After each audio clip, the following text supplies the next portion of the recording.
How much can a single person change the political history of our times? I remember one of the best speeches I ever heard in the United States Senate was Harris' speech on health care.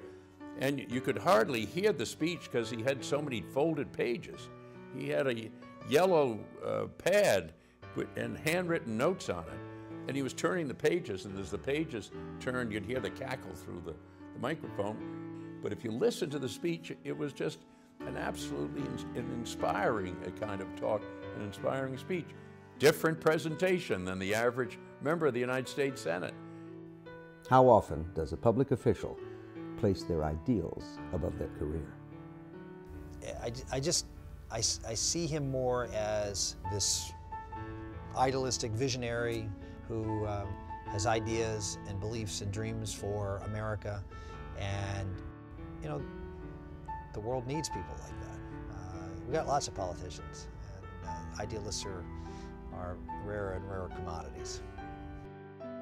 How can we begin to truly understand someone whose career has led him from advising Martin Luther King to introducing universal health care to national politics? You know, I thought of him as an ex-senator, but I never realized how principled a man he was, how dedicated he was to the country, and how much he believed in human rights and civil rights and individual rights. And his whole history going back to the civil rights movement is testament to that. But he sees rights in a broader sense, not just racial rights, but the rights of every individual in America to be able to achieve whatever it is they can achieve in life if given the right kind of opportunities. For over 60 years, Harris Wofford has been dedicated to the expansion of freedom at home and around the world. So when I was 11, my grandmother wanted to take a trip around the world, and above all, she wanted to take me. We were traveling tourist class, and I found my way through the first class and up out to the bow of the Queen Mary, and my arms were out as we went by the Statue of Liberty. You know, I was off for the great adventure of my life. In Rome, we heard Mussolini from his balcony at a great mass gathering take Italy out of the League of Nations and thunder his condemnations of the Western democracies.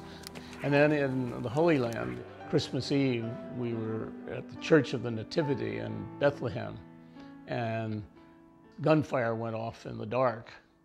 And we were told we had to stay in the church, and we huddled there in the church. It was the Arab Revolt of 1937-38. Then in Bombay, we saw Mahatma Gandhi in the streets. I think ever after, I viewed myself as a citizen of the world. Or I went back to my 7th grade as a know-it-all foreign policy expert. The story of our times, seen through the life of a man who changed them. Senator Harris Wofford, Portrait of a Citizen.